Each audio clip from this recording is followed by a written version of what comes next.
ইয়া আইয়ুহাল ইনসানু মা গররাকা বিরাব্বিকাল কারীম।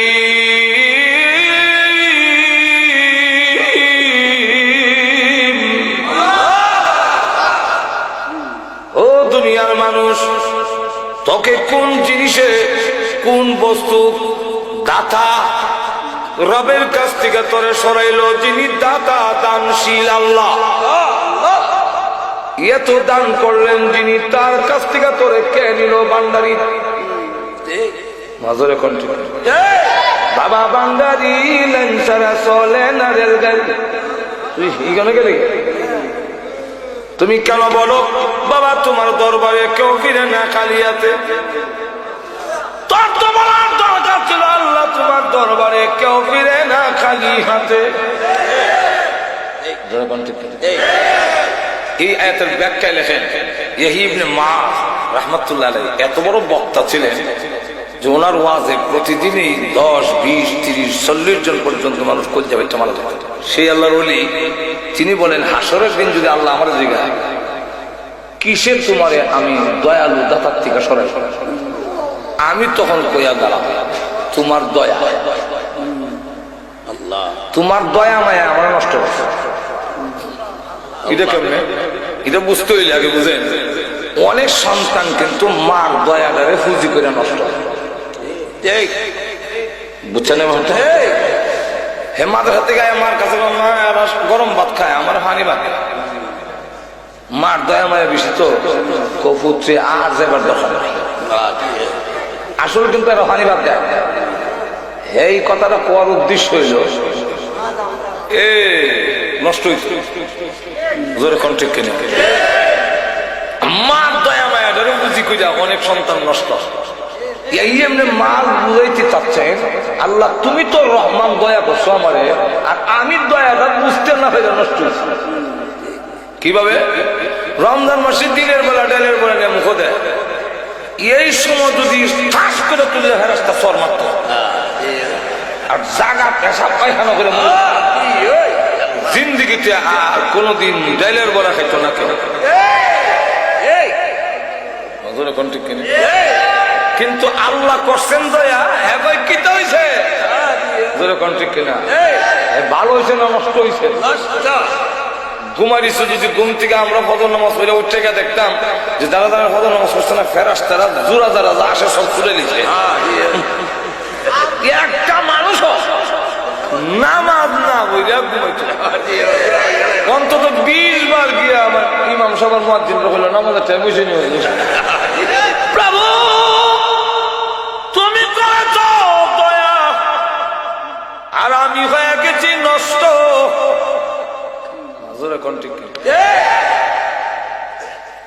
মা যখন ছোট সময় দুষ্টামি করতাম তো আব্বার কাছে বিচার গেছে, আব্বা কইতো হয়তো হে থাকবে আমি থাকবো, আমিও বাড়িতে চক্কর দিই। আল্লাহর কি মর্জি এক গোরের সাইডে যে আমি আইতাছি আব্বা যে এই সাইডে দিতেছে এটা তো আমার জানা না।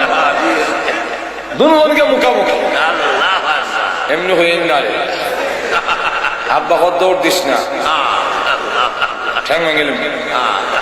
আমিও দেখলাম দৌড় দিয়া জানবা হয় তখন সৎ মেনু চলি গজব থেকে বাজবার লেগে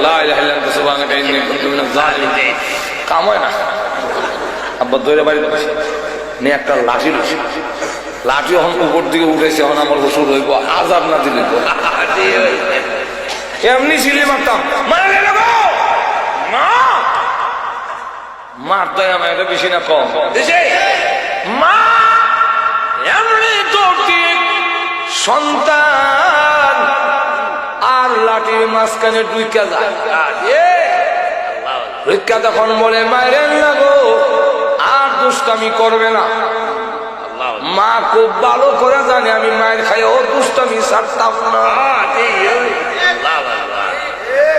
মা দয়া মায়া যেমন বলা হয়ে দাঁড়ায় আল্লাহ বলেন আমি রহমান, তুই যখন নামাজ পড়স না, তুমি যখন রোজা রাখো না, সুদ খাও ঘুষ খাও জেনার মধ্যে লিপ্ত হও, আমার গজব যা তোকে দেওয়ার জন্য আমি আল্লাহ দয়ালু, আমি দেখে আমার বান্দা মরে যাবে, ধ্বংস হয়ে যাবে।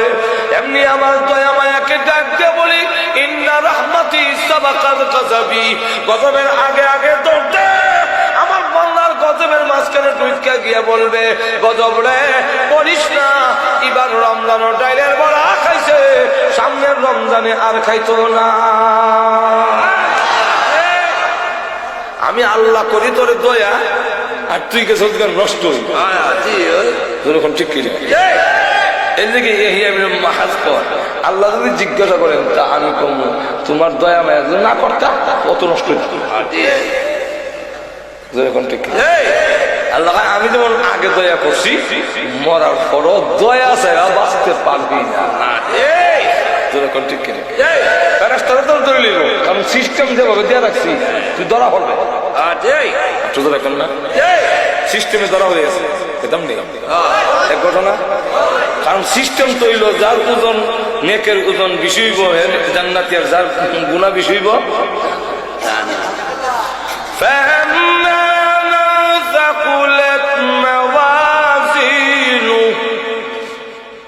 فهو في عيشة راضية وأما من خفت موازينه فأمه هاوية একটার বাইন্দে লিখছে মানছে বটে, সিস্টেমে তো বাইন্দে লিখছে অপরাধ। দেখেন আল্লাহ দয়া কেমন কান্দে। আব্বার আব্বা না, আমার আব্বা না, যা বেটা আব্বা বিয়ে করছে। মা আপনার নাম মা?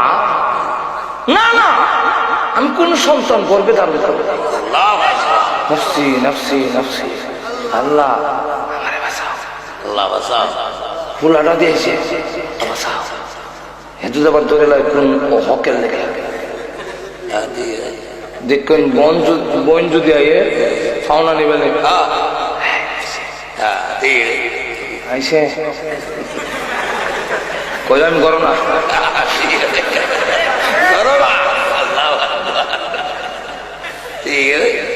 বাইশ যদি খরা বলে বলার অনেক আসতাম সৌদি আরব, 3 লাখ 2.5 লাখ টাকা লাগে, বাইরে বলছি তুমি 1 লাখ টাকা দাও, দিত না। এর লেগে ভাই আইলে এই সময় আর হাসরের মাঠ, আল্লাহ স্ত্রী তুমি আমার বউ না, না আমার বিয়ে হয়েছে, আল্লাহ আমার কথা না, কোরআনে বলছেন সব ভাগবো।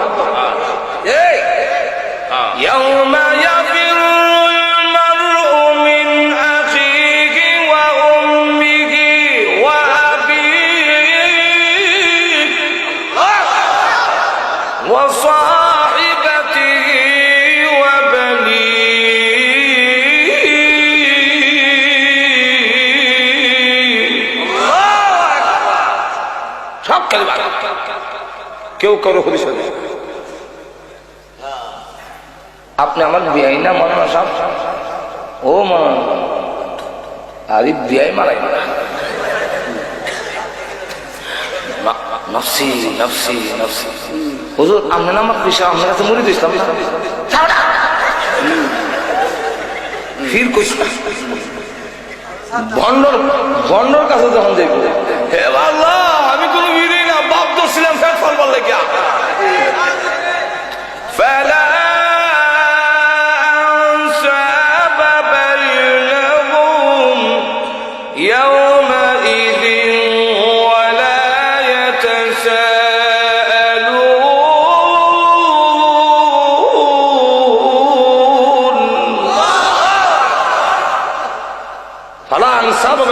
কোন আত্মীয়তার কাজ হইত। আল্লাহ প্রভু গো, তোমার দয়া মায়া মায়া নষ্ট গুনাহ করেছি, কেউ পরিচয় দেয় না। আল্লাহর অর্ডার, এই ফেরেশতারা তো নিয়মে বেঁধে দিয়েছে। আল্লাহ আপনি নিয়ম দিচ্ছেন, নিয়ম ধরছি, নিয়মে ধরছি। তো এই দিকটা নিয়ে ওই রাস্তা দিয়ে ফেলাই যে রাস্তা দিয়ে নিয়ে যাবে লিখে আল্লাহ অর্ডার দিছে। দেখেন আল্লাহ কি ক্যারেক্টার। ওই রাস্তার মধ্যে একটা লোক, একজন আল্লাহর ওলি, ব্রাহ্মণগড়ের বড় হুজুরের মতো, উনার সাথে সে একদিন শহরে, মরুভূমির শহরে গেছে। হুজুরের পানি শেষ, গলা শুকাইয়া গলা কাটা মুরগির লাগান করে সাইডটা নিয়ে আরম্ভ হয়েছে। ওনার বাস্তব, কিন্তু তার কাছে পানি আছে। সে কয় এখন যদি পানি ওনারে দেলাই তো সামনে তো আমারও বিপদ হওয়ার সম্ভাবনা আছে। আবার একজন আল্লাহ লোক, বড় হুজুরের মতো লোক মারা যাইব, আল্লাহ তোমার উপরে ভরসা, তুমি আমার ভাষা লাগাইও না, দেলাই তোমারই বান্দা মায়া দিলাইছে। হুজুর পানি পান করিয়া, হাদিস শরীফের ঘটনা, পানি পান করে যখন সুস্থ হইয়া দুজন মরুভূমি পার হইয়া এসে বসে, আর কোনো অসুবিধা ছিল। ওই লোকটাকে আল্লাহ টিকিট দিচ্ছেন বেহেশতে দিয়া, বলছেন ওই অলিকে যে তুমি লাইনে দাঁড়াও, কারণ বেহেশতে যাবার সিস্টেম হইল লাইনে যেতে। বড় হুজুর ফখরে বাঙ্গাল আল্লাহওয়ালাদের দল না হইয়া জান্নাতে যেতে পারবেন না। আপনি একা একা পণ্ডিত হইলে কাজ হইত, জান্নাতে যাওয়ার সিস্টেম আল্লাহওয়ালা হয়ে যেতে। আমার কথা আল্লাহ কোরআনে বলছে, বলবো আয়াত, ফাদখুলি ফি ইবাদি ওয়াদখুলি জান্নাতি।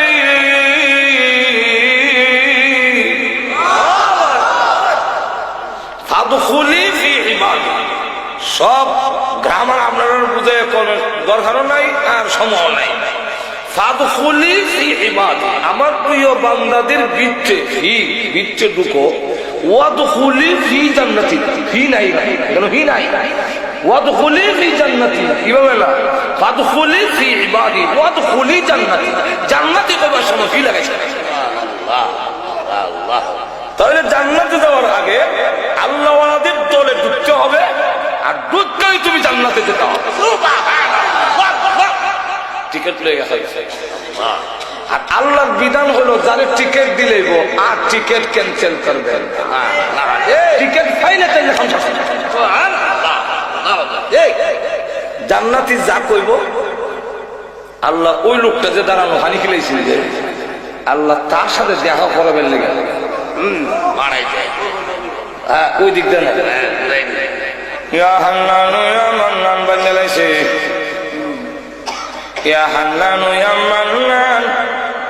জাহান্নামে যাইব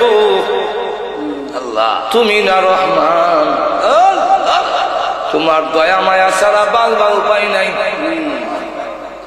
কোন সময় ভারী খেলেছিল অত বড় বিপদের সময়, তো মন তাহার কথা আল্লাহ তার মেমোরির মধ্যে আইনা দিছে। এবারের চেহারাটা দেখা যায় আর কর চিনি যাব। ও ফানি যে কিনেছিলাম টিকিট লিয়ে খারাপ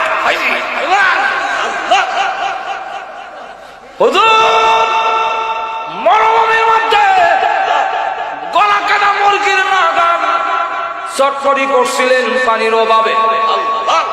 মরণের উপক্রম ছিল, নিজে না খাইয়া পানিটা দিয়েছিলাম গো আপনার মুখে ঢালিয়া। এত বড় বিপদের সময় সাহায্য করেছিলাম, আর আজকের কিয়ামতের মাঝে আমি বিপদে পড়েছি। আপনি কি পারেন না গো আল্লাহর কাছে এই কথাটা বলে সুপারিশ করতে? আপনি যদি বলেন আপনার টিকিট তো ক্যান্সেল হবে না, আপনার টিকিট বাতিল হবে না, হে আল্লাহর ওলি আপনার সুপারিশ আল্লাহ গ্রহণ করবেন। আপনি যদি আমার জন্য সুপারিশ করেন তাহলে আপনার কোনো ক্ষতি হচ্ছে না। একটু বলেন না আল্লাহর কাছে। লোকটা কাহা এত বড় বিপদের সময় তুমি আমারে সাহায্য করেছিলে, এমনি আল্লাহর কাছে বলে প্রভু গো বড় বিপদের সময় নিজে না খাইয়া ওই পানি আমার মুখে ডাইলা দিছে। আল্লাহ গো, তারা কি মাফ করতে পারো? আল্লাহ মাফ করে দাও। আল্লাহ ডাকতে বলেন, এই কথাটা বলার জন্যই নিয়েছি। আমার দয়া মায়া কিঞ্চিত মাত্র তোমাদের অন্তরে দিয়েছি, এতে যদি এরা তো দয়া লাগলো তোমার বিপদের সময় নিজে পানি পান না করে তোমার মুখে ঢেলে দিয়েছে, এতটুকু যদি দয়া করতে পারলো, আমি তো রহমান, আমি রহিম, আমি আল্লাহ কি পারি না রে বিপদের সময় তোদের প্রতি দয়া করতে? জানে বাংলা, ওই নেক আমলটাকে উসিলা করে আজকের কিয়ামতের মাঠে আমি আল্লাহ তোর জিন্দেগির গুনাহ মাফ করে দিলাম। আল্লাহ দয়া মায়া ছাড়া বাঁচার কোনো উপায় নাই। দুনিয়া তো আল্লাহ করছে দয়া, আর আমরা গেছি বিগড়ে। দয়া করছিল পথে আইতাম, উল্টে গেছি ঠিক না? এখন আসুন পানির কথা দিয়ে বলতেছিলাম, মনে আছে না? লবণাক্ত পানি আর মিঠা পানি আমার লক্ষ্য করে দেখে আল্লাহ বলেন, পানি আবার বান্দারে তোমরা আমার ইবাদত করবে, গোলামি করবে, এই কারণে মিঠা পানি উঠাই না, লবণাক্ত পানি রাখে আকাশে নিয়ে যাই, তোর জন্য মিঠা পানির শখ না করে লবণাক্ত পানি বাষ্প করে আসমানে নিয়ে আবার এই লবণাক্ত পানি তোর জমিনে ছাড়ি না। সূরা ওয়াকিয়ার মধ্যে আল্লাহ বলেন, যদি লবণাক্ত পানি ছেড়ে দিতাম তোমার ধান গাছের শুধু ডাডা দাঁড়ায়া থাকতো, ধান থাকবে না, ধান থাকবে না, শরীর থাকবে না, তোমার ফসল জলে ছাই খায় হয়ে যাবে লবণাক্ত পানির কারণে। আমি আল্লাহ আকাশে নিয়ে রিপেয়ারিং করি, মিঠা পানির আসমানে নিয়ে যাই, ময়লাটা দিয়ে মেঘমালা বানাইয়া এই মেঘমালাকে ছিদ্র করি, ঝর্ণার মতো ছিদ্র করে তার উপরে মিকাইলকে বসাই, মিকাইলের হাতে চাবুক দেয়, নূরের একটা লাঠি দেই, দিয়া বলিটা চালাইয়া সোহেলপুরের মাঠে নিয়ে যাও, মাঠে নিয়ে যায়, চাবুক মারে, নূরের লাঠি যখন ঘুরায়, এটাই হলো দিনের জিলকি। আমি আল্লাহ এর মাধ্যমে তোর জমিনে সার নাজিল করি।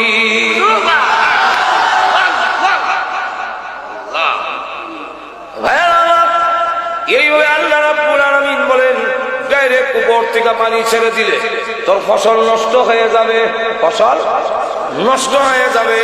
আল্লাহ বলেন, মিকাইলকে দিয়া মেঘমালা তোর জমিনের কাছে নিয়ে ঝর্ণার মতো করে রাখছি, তোর জমিনে চারিরে ফসল খাইয়া তুই 5 ওয়াক্তের নামাজে আমি আল্লাহকে সাজদা দিবি। সাজদা দিয়া কইবে সুবহান রাব্বিয়াল আল্লাহ।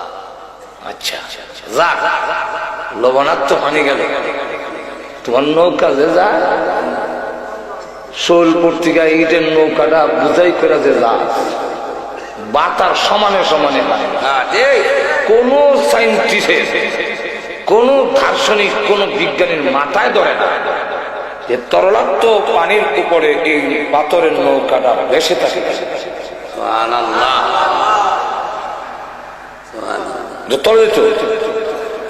পানি তো নন দিলে নিচে রয়েছে, দিলে ভাই সেরকম আমরা তো মনে হচ্ছেন বেটাগিরি, বেটাগিরি। আল্লাহ কোরআনে বলেন, না না, আমি পানির হুকুম দিছি, বাসায় রাখি। বলবো আয়াত, والفلك التي تجري في البحر بما ينفع الناس।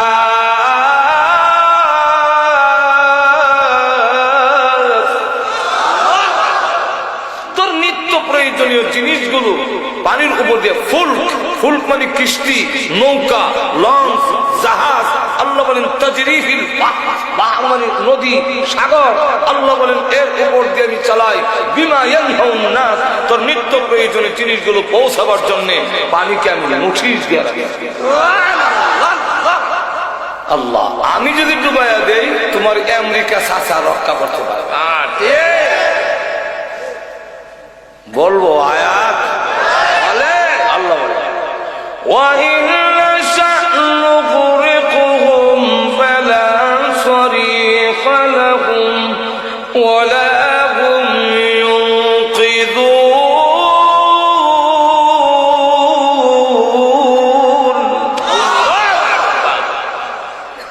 আমি যদি ডুবাইয়া দেই তাহলে وَإِنْ نَشَأْ نُغْرِقْهُمْ, আমি যদি তাদের ডুবাইয়া দেই ইচ্ছা করি, ফালা সরিখা লাহুম, কোন সাহায্যকারী পাবে না, ওয়ালা হুম ইউনকিযুন, তোমাদেরকে কেউ রক্ষা করতে পারবে না। আল্লাহ বলেন শুধু তা না, আমি আল্লাহ ঘুমাই না, আমি আল্লাহ তোমাদের ঘুম পাড়াই এবং ঘুমের ব্যবস্থা করে দিয়েছি।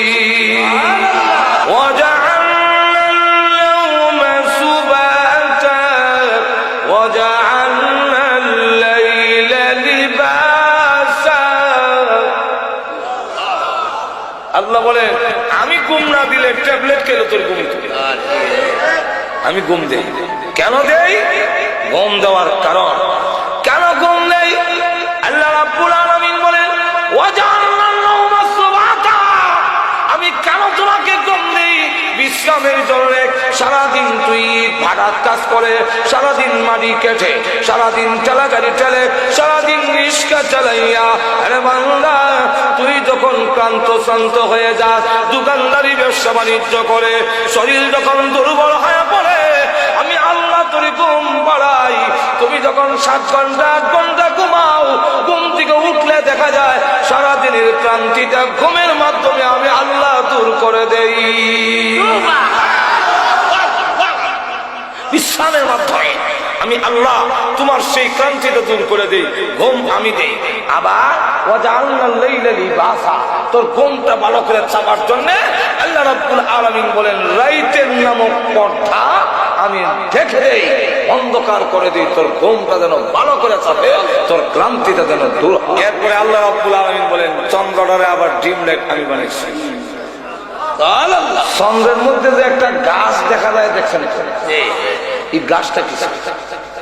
ছোট সময় বৈশাখ জ্যৈষ্ঠ মাসে সুতা ধরতাম দৌড়ে, ধরেন নাই মনে হয় আপনারা? তো মাকে জিজ্ঞাসা করো, মা এই সুতা করতে গায় গো? মা গো ওই যে সামনে একটা গাছ দেখো, এখানে বুন্নিটা হ্যাঁ, এই বুন্নি সুতা বুন্নি। বিজ্ঞান যখন পড়লাম তারা কয় পৃথিবীর ছায়া।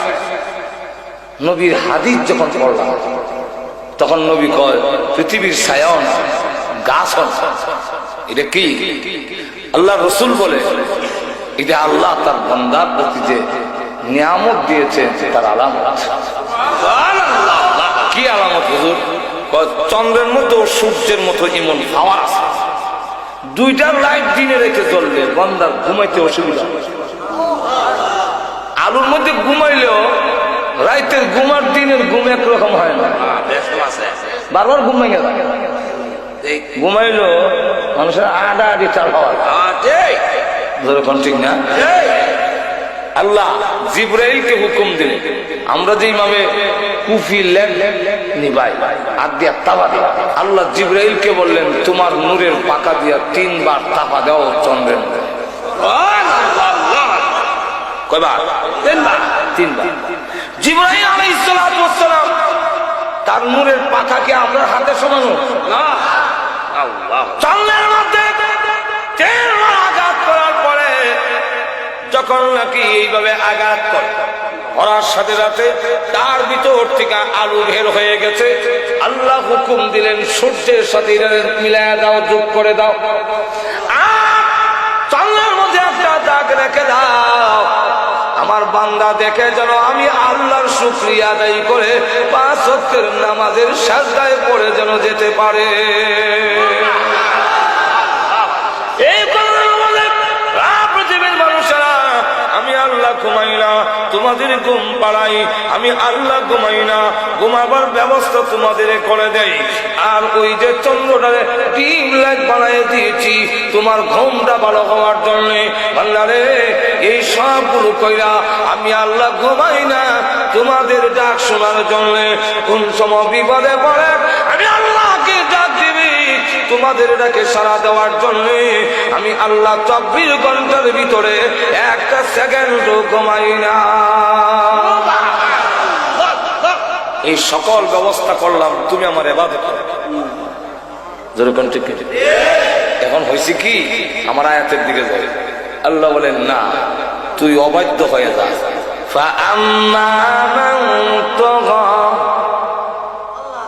যারা অবাধ্য হয়ে সার্কাস অবাধ্য,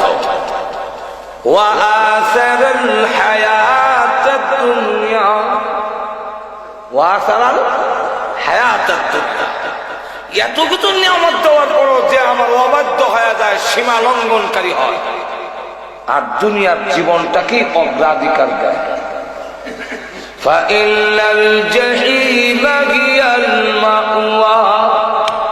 তার ঠিকানা হবে জাহান্নাম। যেরকম কোন জায়গায়, কোন জায়গায়? এখন আপনারাই বলে, এতগুলো নিয়ামত দেওয়ার পরে, এত ব্যবস্থা করার পরেও যদি তার অবাধ্য হয়, তার কথা না মানে, তার গোলামি না করে, তার ঠিকানা জাহান্নামে হওয়া উচিত কি? আর তুই কহ, আল্লাহ বলে ওয়া আম্মা মান খাফা মাকাম রাব্বিহি ওয়া নাহান নাফসা আনিল হাওয়া। আর যেই ব্যক্তি আমার সামনে দাঁড়াইতে হবে, আমি যে বলেছি কে গোলামি করলো কে করলো না, জবাব দিতে জন্য আমার কাছে আসতে হবে, এই দরজার ভিতরে আছে তার চাহিদা, কুপ্রবৃত্তি, খুব যে চাহিদাটা, ওইটাকে যদি বিরত রাখে, আমি আল্লাহর সামনে দাঁড়ায় জবাব দিয়ে করতে হবে। এই ভয়ের কারণে যদি পিরায় রাখতে পারে, আল্লাহ বলেন